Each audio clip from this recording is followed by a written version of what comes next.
And Peter knew in advance that everything around him was going to get dissolved like trash in the incinerator. And because he knew that, he says, I want you guys, if you know that, what are you going to focus on? Are you going to focus on when Jesus comes to get you, that he's going to look at you and say, sorry, you can't, it reminds me, every time we get on a plane, the strange things people try and take on airplanes. And those, smiling stewardesses stand like this and they go, no, that won't fit on the plane. And the people will try. They carry it down the aisle and they go, boom, boom. And the stewardess will sit there and go, we have to tag it. It can't go with you. It has to go underneath. Did you know that's what Jesus is saying? You can't come in with all that stuff. He doesn't put it underneath. He just burns it. And so Peter said, what should you focus on? In other words, 2,000 years ago, Peter asked these believers a simple question. I think it's a good one for us. What on earth are you living for? If everything on earth we're going to present to Jesus Christ, ultimately at the judgment seat of Christ, what on earth are you living for? Are you living for what he's going to reject? I mean, does it sound wise to you to just, it's like going through Walmart and throwing everything into your basket that you know that you shouldn't buy. And especially if someone else is paying for it, if they've already told you, I'm not going to pay for any of that, why do you put it in the basket? That's what Peter's saying. He says, don't do that. What are you living for? Peter heard Jesus warn him about materialism, and he never forgot it. He said, the craving after things that riches can buy first enslaves our heart. Then it takes captive our mind. Then it will conquer our wills. See, many people are, I was just reading a biography of John D. Rockefeller. And you know what it says? He was the first billionaire. And he was earning $1 million a week in 1910. I mean, he was just very well off. And yet he was sickly, he was anxious, he couldn't sleep, he was living on crackers and milk. Until finally someone talked to him. He was a Baptist, by the way. And someone said to him, doesn't your Baptist Bible say anything about, giving away and getting hundredfold? And Rockefeller's life direction changed, and he started being philanthropic and giving. And see, Peter, in a spiritual sense, that was just in an eleemosynary way. He was just trying to be nice to people.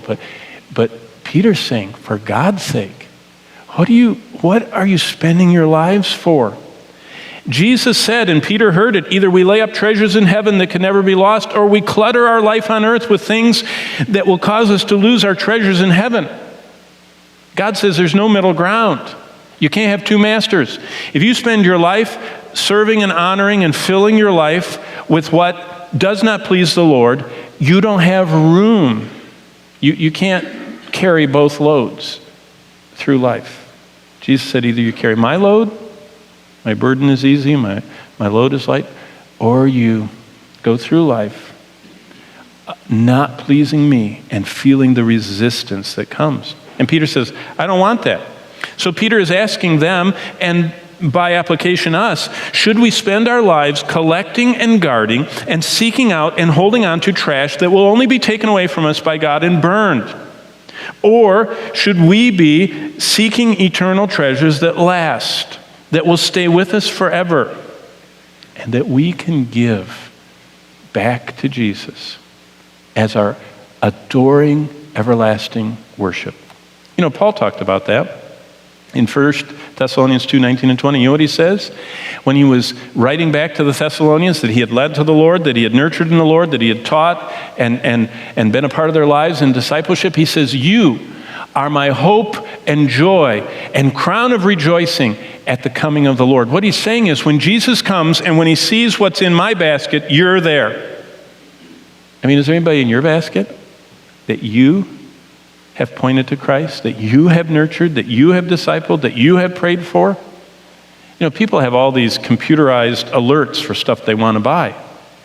Do you have a prayer alert for people that you want to present the gospel to? I mean, since Jesus left us here to make disciples, shouldn't you have a measurable amount of disciples in your past, if that's what he left you to do? and in your present plans and in your future plans, disciple making, being a part of the process? Peter says, that's what I want. It all seems quite clear cut, Peter said, doesn't it to us? And that's why he wrote down what I call Peter's lessons on the end of the world, materialism, contentment, and the uncluttered life. And basically, if you look at 2 Peter chapter 3, Peter lays out for the saints in century 1 a beautiful flow for them to think about. And I think when you see it, it really makes you think. It was inspired by God, who jealously wants all of our attention, all of our affections, and most of all, he wants our cravings. Did you know the word lust, epithumia? The word lust, thumos is desire, epi means strong. It means craving. Did you know that lust is the negative way of saying that word, and desiring God is a positive way of saying it? It's the same word. We are to have as longing a craving for God as we have for the things, the pleasures of this world. He says, you got to pick though. You can't desire them both. You got to pick one or the other.